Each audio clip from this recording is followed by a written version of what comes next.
Hello everyone. आज की video में हम डिस्कस करेंगे कुछ ऐसे बेसिक पॉइंट्स के बारे में जो कि हर किसी को पता होना चाहिए।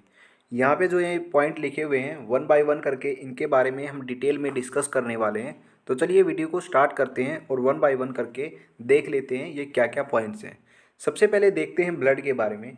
हमारी बॉडी के अंदर एक नॉर्मल हेल्दी इंसान के अंदर कितना ब्लड होना चाहिए। ये जो ब्लड की क्वांटिटी है ये मेल टू फीमेल वेरी करती है। मेल्स के अंदर थोड़ा सा ज़्यादा ब्लड होता है एज़ कम्पेयर टू फीमेल्स। तो मेल की अगर मैं बात करता हूँ इसके अंदर नॉर्मल जो ब्लड की जो रेंज है वो होती है 5 से 6 लीटर। तो ये नॉर्मल रेंज होती है। फीमेल के अंदर 4.5 से 5.5 लीटर ये नॉर्मल रेंज होती है।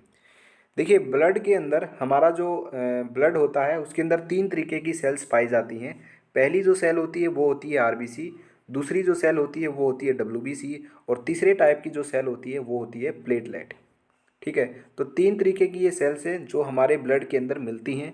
आरबीसी का मतलब होता है रेड ब्लड सेल्स और डब्ल्यूबीसी का मतलब होता है वाइट ब्लड सेल्स और तीसरी तरीके की जो सेल है वो है प्लेटलेट। तो हमको ये भी पता होना चाहिए कि हमारे ब्लड के अंदर आरबीसी की कितनी संख्या है, डब्ल्यूबीसी की कितनी संख्या है और प्लेटलेट की कितनी संख्या है। तो इनके बारे में भी थोड़ा सा डिस्कस करते हैं। तो सबसे पहले बात करते हैं आरबीसी के बारे में। देखिए नॉर्मल जो रेंज कितनी होनी चाहिए, कितनी आरबीसी की जो संख्या है वो एक नॉर्मल हेल्दी इंसान के अंदर होनी चाहिए। अगर मैं मेल की बात करूँ तो 5.5 मिलियन आरबीसी, इतनी आरबीसी बॉडी में होनी चाहिए एक नॉर्मल हेल्दी इंसान के अंदर। अगर फीमेल के अंदर बात करूं तो जो नॉर्मल आरबीसी काउंट है फीमेल के अंदर वो है 4.5 से 5 मिलियन। ठीक है, डब्ल्यूबीसी की कितनी संख्या होनी चाहिए, वो होनी चाहिए 6,000 से 8,000। तो नॉर्मल डब्ल्यूबीसी काउंट होता है 6,000 टू 8,000। ठीक है, प्लेटलेट 1.5 लाख से 4 लाख ये नॉर्मल रेंज होती है। हमारे ब्लड के अंदर जो प्लेटलेट होती हैं वो 1.5 से 4 लाख के बीच में पाई जाती हैं। अब थोड़ा सा ये बात करते हैं कि आरबीसी जो है उनकी संख्या कब घटती है, यानी कि कौन सी ऐसी बीमारी होती है जब आरबीसी की संख्या घटती है और डब्ल्यूबीसी की कब घटती है और प्लेटलेट की कब घटती है। सबसे पहले तो मैं प्लेटलेट का एग्जाम्पल लेता हूँ। प्लेटलेट डेंगू के अंदर घटती है। अगर किसी व्यक्ति को डेंगू हो गया है तो वहाँ पे उसके अंदर जो प्लेटलेट की संख्या है वो घट जाएंगी। ठीक है, ये जो बात है ये आप सबको ऑलमोस्ट सबको पता होगी। ठीक है, और जो नॉर्मल रेंज है वो है 1.5 लाख से 4 लाख। जैसे ही किसी व्यक्ति को डेंगू हुआ तो 1.5 लाख से नीचे उसकी जो प्लेटलेट की संख्या है वो आ जाती है। ओके, डब्ल्यूबीसी की बात करूँ तो डब्ल्यूबीसी जो काउंट है वो डिक्रीज होता है अगर किसी व्यक्ति को एड्स है तो वहाँ पे डब्ल्यूबीसी की संख्या घट जाती है। अगर किसी व्यक्ति को मलेरिया हुआ है तो वहाँ पे आरबीसी की संख्या उस व्यक्ति के अंदर घट जाती है। तो तीनों ही सिचुएशन में मैंने आपको बताया है कब आरबीसी घटती हैं, कब डब्ल्यूबीसी घटती हैं और कब प्लेटलेट घटती हैं। तो ये भी आपको याद होना ज़रूरी है नॉर्मल रेंज के साथ साथ। तो रेंज तो आपको पता होनी चाहिए कितनी कितनी संख्या सेल की होती है और ये भी पता होना चाहिए किस बीमारी में कौन सी घटती है। ठीक है, तो आगे बात करते हैं हीमोग्लोबिन की। तो हीमोग्लोबिन कितना होना चाहिए, मेल और फीमेल में ये वेरी करता है। मेल में 13.5 से 17.5 ग्राम इतने ग्राम होना चाहिए और फीमेल के अंदर 12.5 से 15.5 ग्राम होना चाहिए। तो ये नॉर्मल रेंज होती है हमारे हीमोग्लोबिन की। हमारी बॉडी के अंदर जो हीमोग्लोबिन होता है, ब्लड के अंदर जो हीमोग्लोबिन होता है, उसी की वजह से हमारा जो ब्लड है वो क्या होता है, लाल दिखाई देता है। ठीक है, अगर मैं आपको एक इंटरेस्टिंग पॉइंट मैं आपको बताऊं तो देखिए, चलिए मैं आपको बता ही देता हूं। हमारी बॉडी में 3 तरीके की सेल थी, आरबीसी, डब्ल्यूबीसी और प्लेटलेट।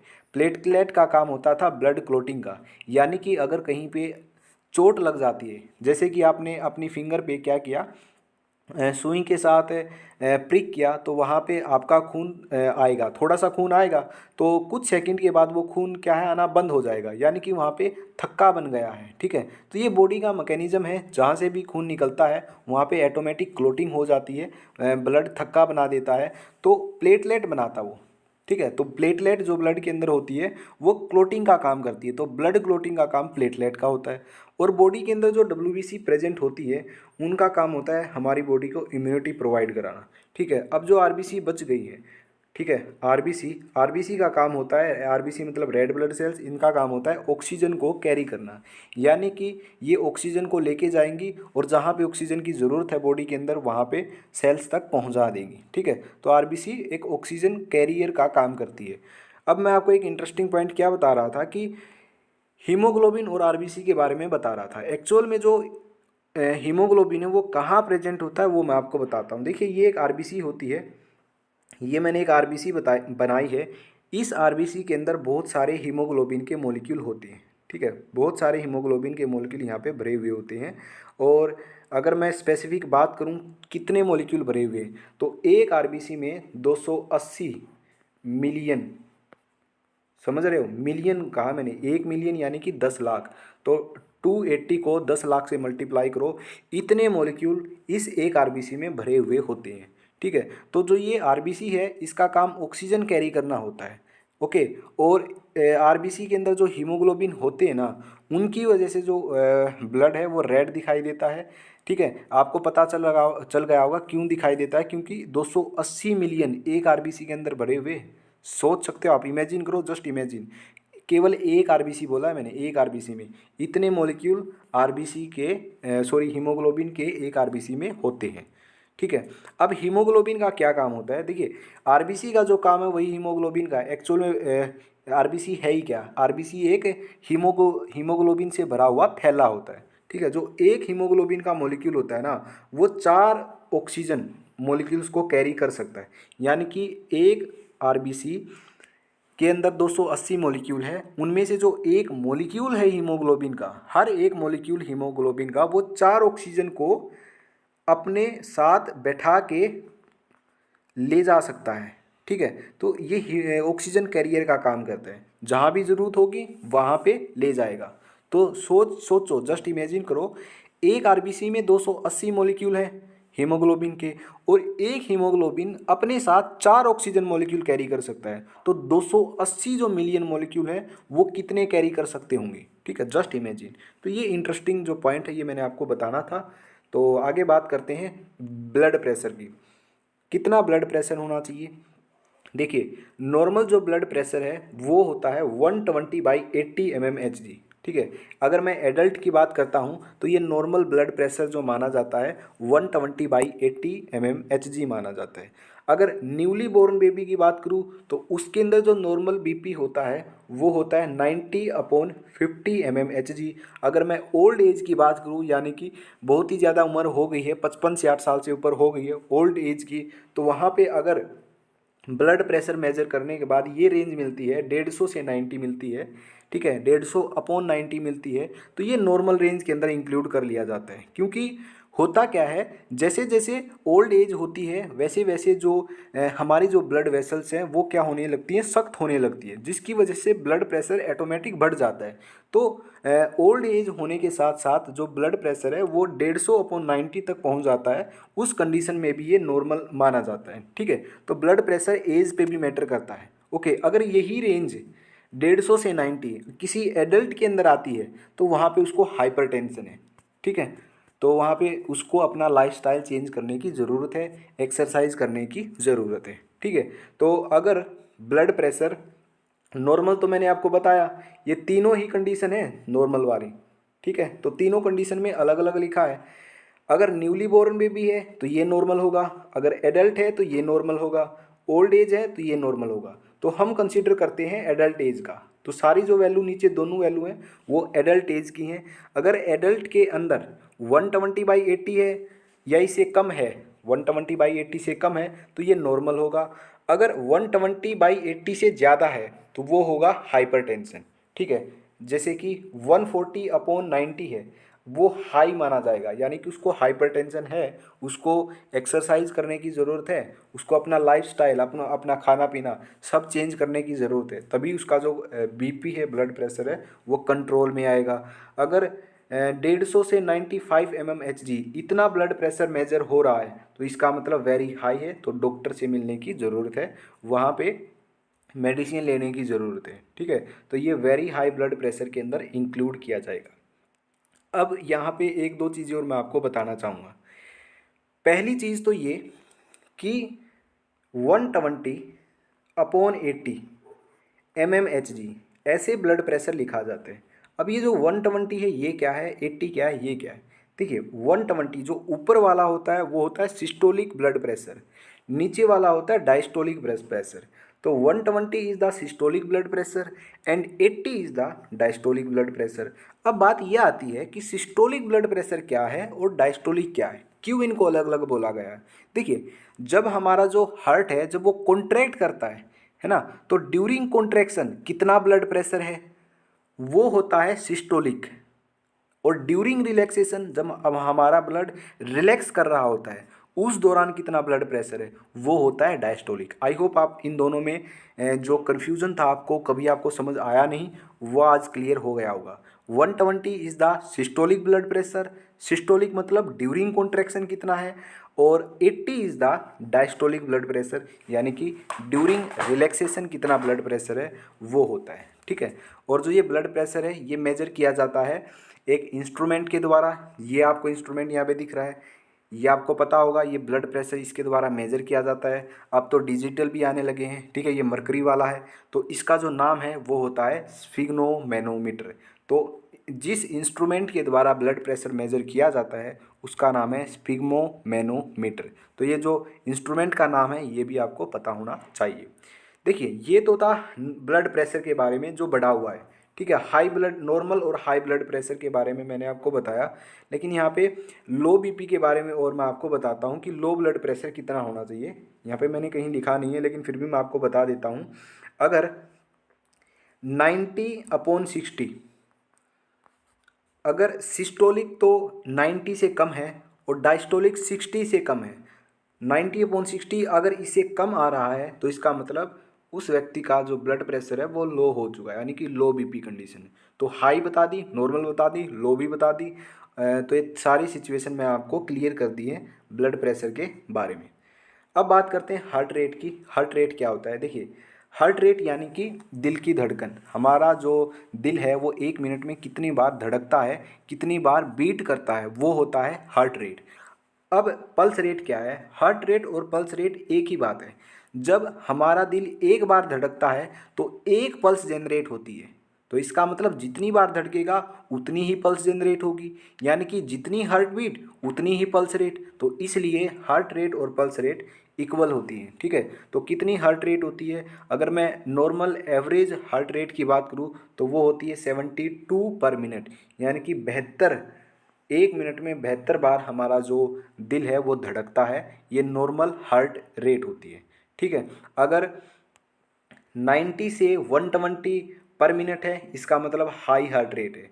जो ये हार्ट रेट है ये डिपेंड करती है आप कब मेजर कर रहे हो। आप एक्सरसाइज करने के बाद मेजर कर रहे हो, या कहीं से आप सीढ़ी चढ़ के या उतरने के बाद मेजर कर रहे हो, तो वहाँ पे आपको ये हार्ट जो रेट है ये बढ़ा हुआ भी मिलेगा, ठीक है।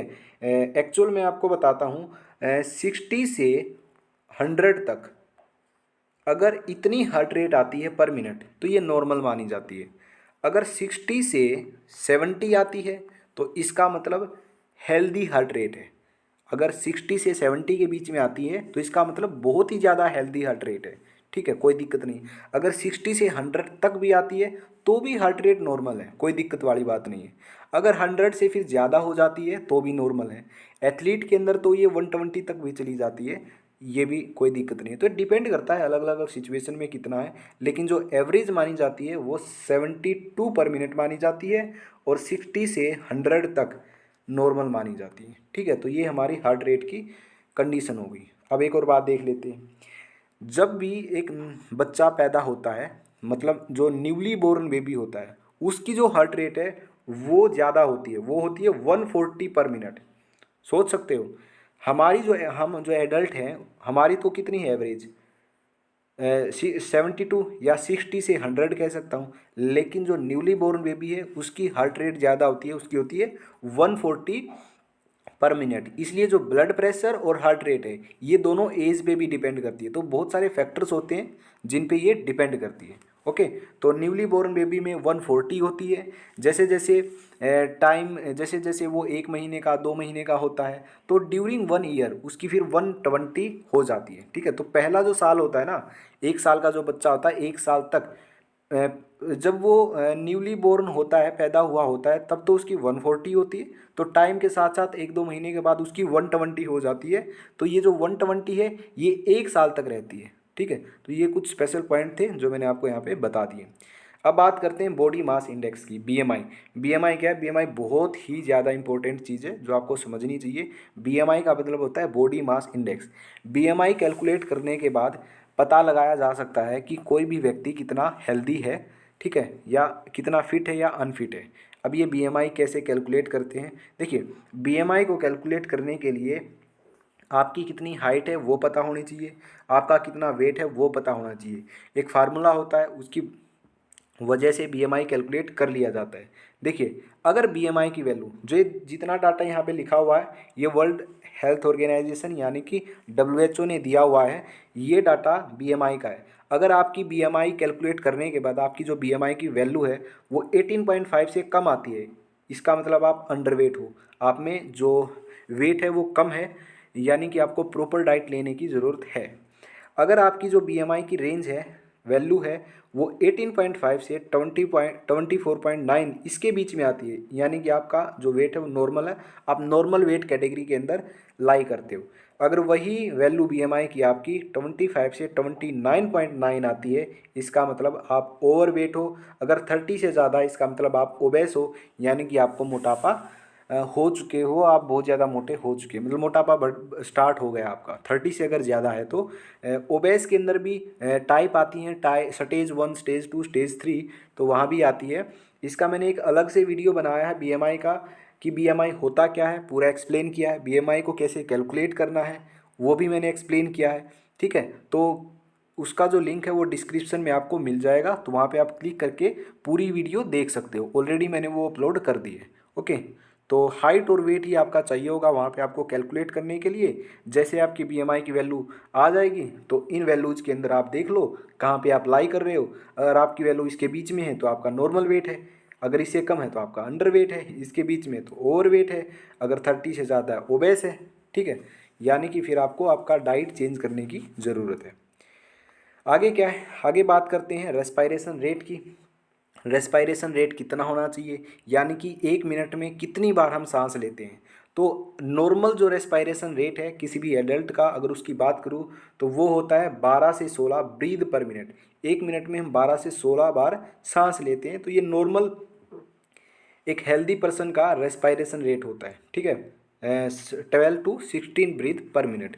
अगर मैं छोटे बच्चों की बात करूं जो कि 1 से 3 महीने तक के हैं, ठीक है, उनका जो इन्फेंट के अंदर उनका जो हार्ट रेट रेस्पायरेशन रेट है वो ज़्यादा होता है, वो होता है 44 पर मिनट, यानी कि 1 मिनट में वो 44 बार सांस लेते हैं। तो इन्फेंट के अंदर ये जो वैल्यू है ये वेरी करती है एज कम्पेयर टू एडल्ट। तो जो ऊपर वाला है ये तो है एडल्ट के अंदर नॉर्मल है, और इन्फेंट के अंदर भी मैंने आपको यहाँ पे बता दिया। अगर ऑक्सीजन लेवल की बात करूँ तो कितना होना चाहिए, अभी कोरोना टाइम था, वहाँ पे ऑक्सीजन लेवल चेक किया जा रहा था, ठीक है, कितना ऑक्सीजन होना चाहिए। जिसका बहुत ही ज़्यादा कम ऑक्सीजन था तो उसको वेंटिलेटर की भी ज़रूरत पड़ रही थी। तो ये ऑक्सीजन की कुछ वैल्यू है, कितना ऑक्सीजन होना चाहिए। देखिए, अगर 94 आता है, अगर 94% आपका ऑक्सीजन लेवल आता है तो इसका मतलब नॉर्मल है, ठीक है, नॉर्मल ही है, मतलब बेस्ट भी नहीं है, अच्छा भी नहीं है, नॉर्मल कह सकते हो आप, ओके। अगर 95 और 100 के बीच में तो बेस्ट है, ये बहुत अच्छा है, ऑक्सीजन लेवल आपका ठीक है, आप बिल्कुल हेल्दी हो, ठीक है। अगर 90 और 93 के बीच में यानी कि लो है, ठीक है, थोड़ा सा आपको घर पर केयर की ज़रूरत है, बेड रेस्ट की ज़रूरत है, ठीक है। अगर 80, 89 या 80 से बिल्कुल ही कम है, ओके, 80 या 89 के बीच में या इससे भी कम है, तो इसका मतलब आपका बहुत ही ज़्यादा लो है, तो तुरंत डॉक्टर से मिलने की आपको ज़रूरत है। तो ये इमरजेंसी कंडीशन हो गई। तो ये हमारी जो रेंज है ये थी हमारी ऑक्सीजन लेवल की। नेक्स्ट बात करते हैं ब्लड शुगर, इसकी कितना नॉर्मल रेंज होनी चाहिए। तो नॉर्मल रेंज डिपेंड करती है खाना खाने से पहले आपने ब्लड शुगर टेस्ट कराया है या फिर खाना खाने के बाद, ठीक है, डिपेंड करता है। अगर खाना खाने से पहले करवाया है तो इस रेंज के अंदर अगर आपकी जो शुगर लेवल है वो लाई कर रही है तो इसका मतलब नॉर्मल है। खाना खाने के बाद करवाया है 2 घंटे बाद, अगर इस रेंज में लाई कर रही है तो इसका मतलब भी नॉर्मल है, ठीक है। ये होता है पोस्ट पेरेंडियल, यानी कि खाना खाने के बाद। फास्टिंग मतलब खाना खाने से पहले, ओके। अगर आपकी जो रेंज है वो 100 से 125 है, खाना खाने से पहले की ये सिचुएशन है दोनों ही, तो आप प्री डायबिटिक है, ठीक है, आपको प्री डायबिटिक कंडीशन में है। अगर 125 से ज़्यादा आ रही है तो इसका मतलब आप डायबिटीज़ है, आपको शुगर हो गई है। ठीक है, आपको डॉक्टर को दिखाने की ज़रूरत है। तो ये हमारी कुछ ब्लड शुगर की रेंज थी। आगे बॉडी टेम्परेचर देखते हैं। नॉर्मल बॉडी टेम्परेचर कितना होना चाहिए? आपका जो बॉडी टेम्परेचर है वो होना चाहिए 37 डिग्री सेल्सियस। अगर डिग्री सेल्सियस की बात करूँ तो 37 होना चाहिए, लेकिन थर्मामीटर में हम मापते हैं फ़ारेनहाइट के अंदर, तो इसलिए आपको फ़ारेनहाइट में पता होना ज़रूरी है। अगर आपने थर्मामीटर से चेक किया है आपका टेम्परेचर, अगर आपका टेम्परेचर 97.5 से 98.6 फ़ारेनहाइट के बीच में है तो नॉर्मल है। आपका टेम्परेचर नॉर्मल है, आपको फीवर नहीं है, कुछ भी नहीं है, ठीक ठाक है। ओके। अगर 99 फ़ारेनहाइट है तो लो फीवर है, ज़्यादा फीवर नहीं है लेकिन थोड़ा थोड़ा फीवर है। ठीक है। अगर 100 टू फ़ारेनहाइट है तो इसका मतलब हाई फीवर है। ठीक है, तो फिर आपको मेडिसिन लेने की ज़रूरत है, डॉक्टर को दिखाने की ज़रूरत है। तो ये हमारी कुछ रेंज थी जो बॉडी टेम्परेचर की थी। आई होप आपको ये जितने भी पॉइंट्स थे ये आपने कॉपी में नोट कर लिए होंगे और लिख लिए होंगे। ठीक है, और ये आपको समझ भी आया होगा जितने भी नॉर्मल रेंज है क्या है।